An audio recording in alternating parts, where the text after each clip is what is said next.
Welcome Trinidad and Tobago to our News 4 report, a product of the Government Information Services Limited. I'm Bilateral. Let's take a look at the headlines.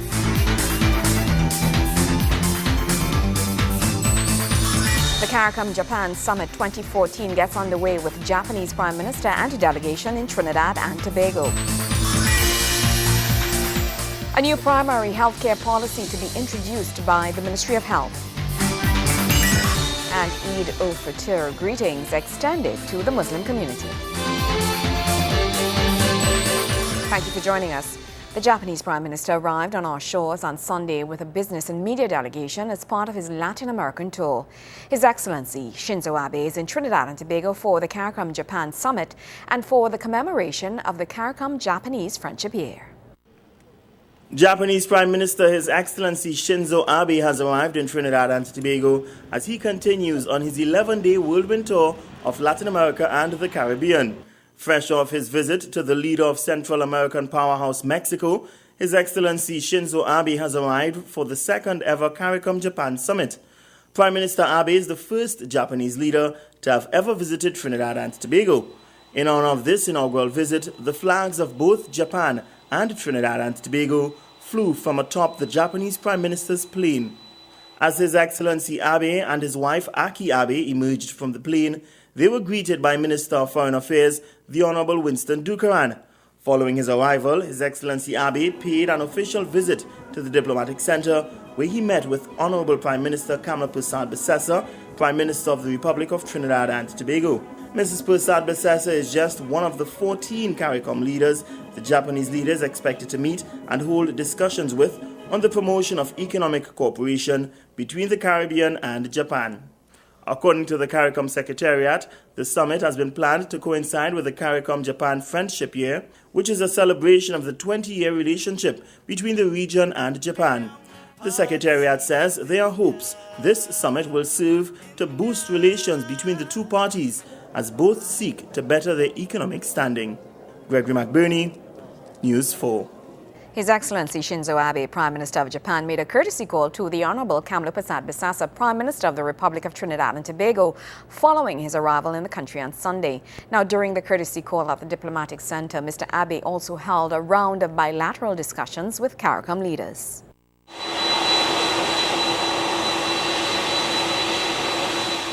After arriving in Trinidad and Tobago at about 3 o'clock on Sunday afternoon, the Prime Minister of Japan, His Excellency Shinzo Abe, headed directly to the Hilton Trinidad Conference Center, then on to the Diplomatic Center at St. Anne's, Port of Spain, where he made his official courtesy call to the Honorable Kamala Persad-Bissessar, Prime Minister of the Republic of Trinidad and Tobago.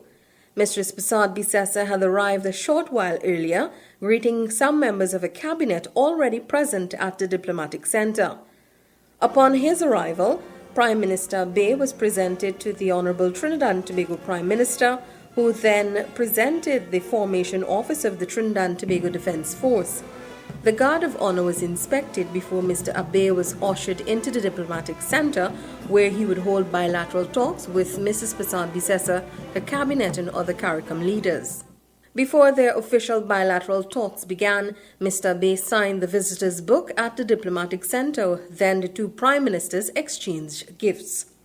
As they settled down for their bilateral talks, Mrs. Persad-Bissessar greeted the Japanese delegation and indicated some of the areas where both countries have interest. Excellency, welcome with your delegation, Excellency Ambassador, and others. There are several items on our agenda for this bilateral, and this is on the cusp of the meeting with other CARICOM heads as we designate this year CARICOM Japan a Friendship Year. And tomorrow morning we will meet with those other CARICOM heads, and maybe this evening as well, some of them will be here. So first, we welcome Your Excellency.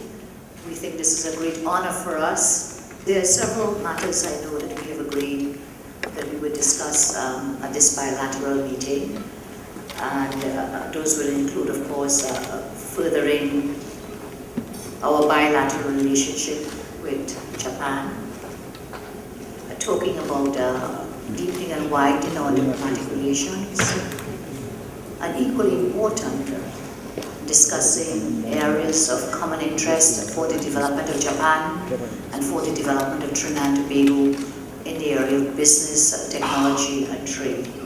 I do believe at the moment your economy is the third largest in the world. And I'm told that Trinidad and Tobago is one of your major suppliers for LNG. But Excellency, there are other areas in which we can partner for the development of Japan and for Trinidad and Tobago in the business sector. According to a media release from the Office of the Prime Minister, high on the agenda of the bilateral meeting was the Arms Trade Treaty ATT, which establishes international standards for the movement of conventional arms and ammunition across borders. Both Japan and Trinidad and Tobago signed the treaty in 2013. The media release stated that at the meeting, Prime Minister Prasad Bisesa sought the support of the Japanese government to support Trinidad and Tobago's bid to host the ATT Secretariat. Mrs. Prasad Bisesa also recognized Japan's and Trinidad and Tobago's bid for non-permanent seats on the United Nations Security Council. In the meantime, His Excellency Shinzo Abe expressed his gratitude to the Trinidad and Tobago government for its decision to waive entry visa requirements for Japanese nationals entering the country for business and tourism purposes for a maximum period of 90 days. During the discussions, His Excellency also raised the matter of deepening bilateral relations and requested that the Prime Minister consider opening a Trinidad and Tobago embassy in Tokyo, Japan. Mrs. Prasad Bisesa promised to immediately engage in discussions with the Minister of Foreign Affairs on the issue. This visit to Trinidad and Tobago marks the first visit by a Japanese Prime Minister to Trinidad and Tobago and the Caribbean. Felicia Wilson-Moore, News 4. It was a night of pomp and ceremony at the Diplomatic Center, St. Anne's, on Sunday evening for the official welcome reception held in honor of the Japanese Prime Minister, His Excellency Shinzo Abe, and his wife, Mrs. Aki Abe, whom are here on an official state visit accompanied by a business and media delegation.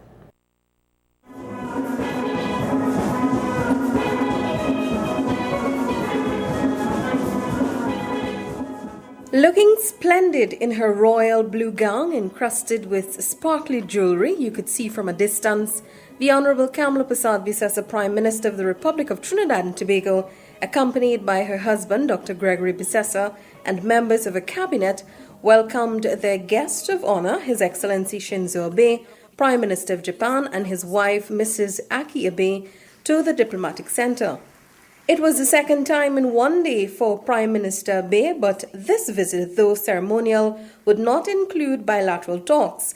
Instead, it would be filled with the best of local cuisine, wine, local entertainment, laughter, and exchange of pleasantries. This night was the official banquet reception for the Japanese Prime Minister. In the banquet hall, Mr. Abe and his wife were introduced and greeted by specially invited guests, which included a number of CARICOM leaders, including CARICOM Secretary General Ambassador Erwin Larocque, the Prime Minister of St. Vincent and the Grenadines, Dr. Ralph Gonzalez, and Dr. Keith Mitchell, Prime Minister of Grenada, among others. Later on, after dinner, Prime Minister Prasad Bisesa delivered brief remarks, beginning with a test of her Japanese. I want to say, Kun Banua. Good evening to you all. On behalf of the government and people of the Republic of Trinidad and Tobago, it is my honor, excellency, and privilege to warmly welcome you and your delegation to our beautiful Twin Island Republic, Trinidad and Tobago. I am particularly delighted that the official visit of the Prime Minister of Japan and his delegation coincides with a year that marks half a century of diplomatic relations with our countries. Mrs. Prasad Bisesa says the visit by the Japanese Prime Minister is also significant to CARICOM, as this is the year the region is commemorating the CARICOM-Japan Friendship Year in recognition of the excellent relations enjoyed by CARICOM member states and the government of Japan.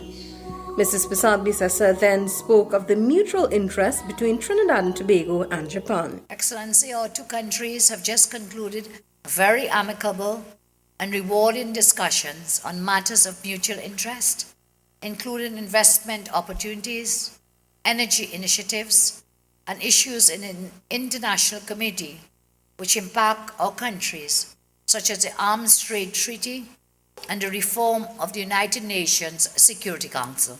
In the meantime, as he delivered brief remarks, Japanese Prime Minister Shinzo Abe said he was delighted to be invited to Trinidad and Tobago and sees the relationship between Trinidad and Tobago, CARICOM and Japan becoming stronger. Mr. Abe noted that Japan would be hosting the 2020 Olympic Games and says he would ensure that CARICOM nationals are given the very best Japanese welcome as he was received with much warmth in Trinidad and Tobago. After half a century, Japan's dream to host the Olympic Games again came true, as we will be hosting the 2020 Tokyo Olympic Games. I have high expectations for great performances by world-renowned athletes from CARICOM countries, and I will make sure that Japan will make thorough preparations in order to be able to welcome all of you with our hospitality. Felicia Wilson-Moore, News 4. News 4 continues right after the break. Stay with us.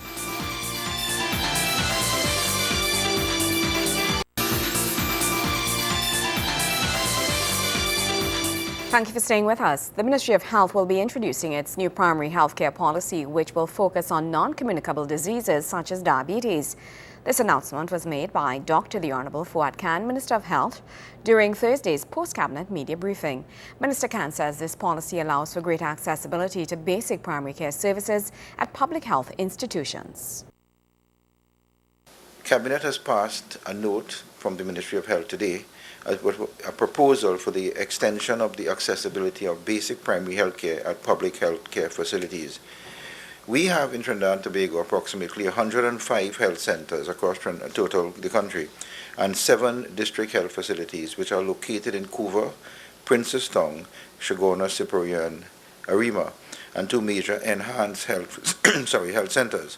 Explaining that primary health care is essential for every citizen, Health Minister Dr. Fuad Khan says government is making every effort to ensure that this is done at a cost affordable to the country. Minister Khan says the move to introduce this primary health care policy, which will see health centers and district health facilities open beyond their usual hours, was necessary to treat with the many health complications experienced by citizens. What we are hoping to do at the Ministry of Health is to develop and push forward the primary health care policy of Trinidad and Tobago.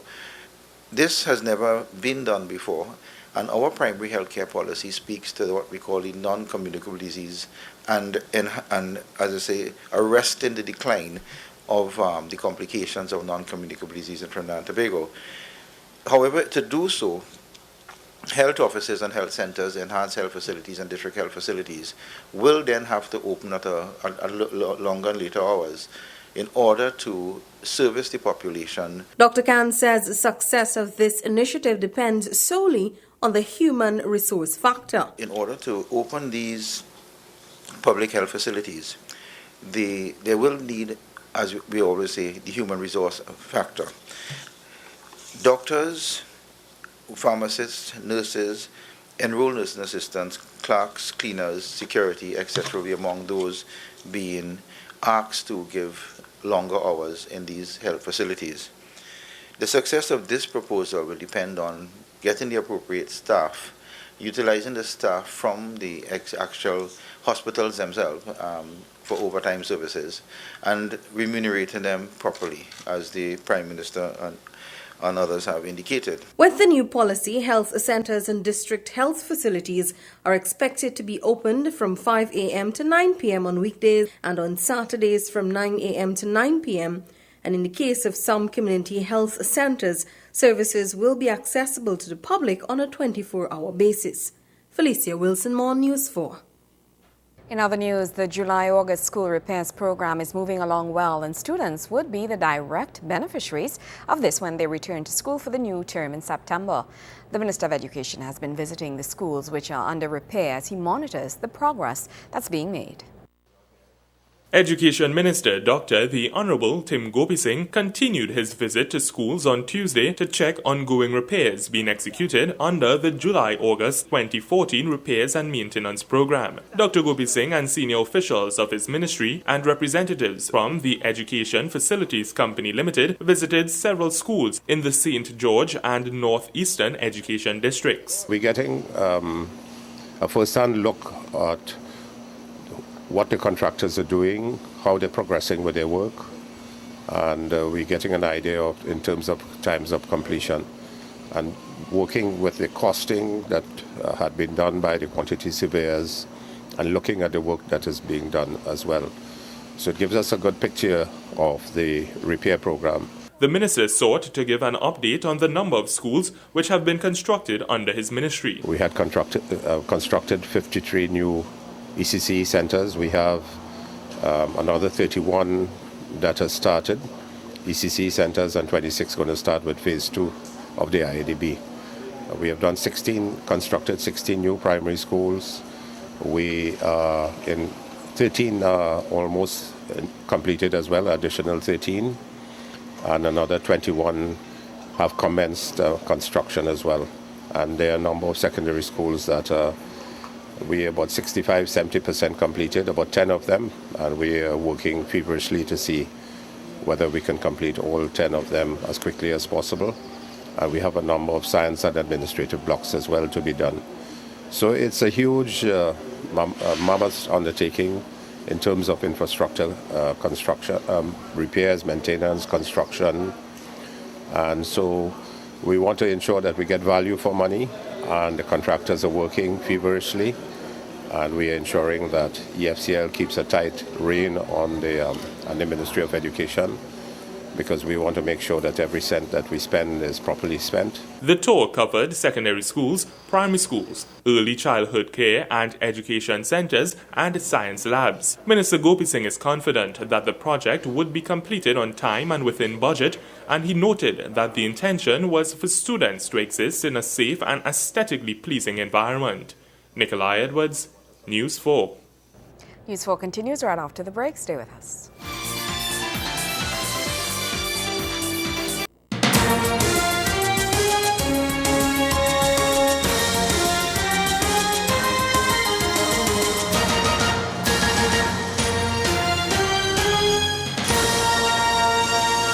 Shaquille Waith placed a credible fifth in the men's javelin final round as the IAAF World Junior Championship came to an end in Eugene, Oregon on Sunday. The 19-year-old produced a throw of 70.78 meters on his third attempt, as his counterpart of Latvia took the gold with a throw of 74.04 meters. Switching to the elites at the Commonwealth Games in Glasgow, Scotland, 3 Trinidad and Tobago athletes qualified for Tuesday's men's 400-meter semi-final. Jaron Solomon, Rene Kwao and Laurent Gordon are all into the penultimate round, with a chance to be in the final, which will be contested on Wednesday. There was disappointing news in the sprints, as medal hopefuls Richard Thompson and Keston Bledman failed to make the finals after placing third in their respective semi-final heats with slow times. It was no better on the women's side of the 100-meter draw, with both Kai Selvan and Camaria Durant failing to advance to the last 8. The chance for some hardware in the pool is still there, with George Bovell, the third, qualifying for Tuesday's final of his pet event, the 15-meter freestyle. And here's a look at the multi-time Olympian as he cruised into the semis. Looked like McAvoy in lane 3 got off the blocks very well. Bovell and Abud. And up there in lane 2, Disney May. Now Disney May starts to drop back at the half. It's McAvoy who's taken over here. Going with him, Bovell. It's lanes 3 and 4, and Abud now in lane 5 is finishing hard. McAvoy, Abud, and then it should be Bovell in that order. 1, 2 and 3. McAvoy, Abud and Bovell, 22.04, and that was quicker than both the previous heats. Through to the semi-finals, the list headed by McAvoy and Abud, Proud, Magnuson, Bovell, Schoeman, Schaefers and Brown. That's the top 8 times. Bovell then sped into Tuesday's final in the 4th fastest semi-final time of 22.22 seconds. The last leg of his quest for Commonwealth gold will begin at 2:15 p.m. While coming out of sport and into senators in this country's upper house, they took the time during Parliament's Wednesday Senate debate to send greetings to Muslims across the world. Senator the Honorable Razia Ahmed is just one of the senators sending Eid al-Fitr greetings to Muslims on behalf of her parliamentary colleagues. All citizens would ponder on the glories of creation, the principles of brotherhood, the virtues of patience, and the struggles for peace all over the world. We share this time with our brothers and sisters in Islam and in humanity, and we honor the ancestry of the prescription for fasting. May the glory and blessings of Ramadan be retained in our hearts. Eid Mubarak. Opposition Senator Faris Al-Rawi is also sending his greetings to Muslims around the world. He takes the opportunity to congratulate his parliamentary colleagues for embracing the philosophy of personal sacrifice surrounding the festival. This has been a particularly busy session that we have as a Senate engaged in a lot of work, that we have engaged in a lot of sacrifice.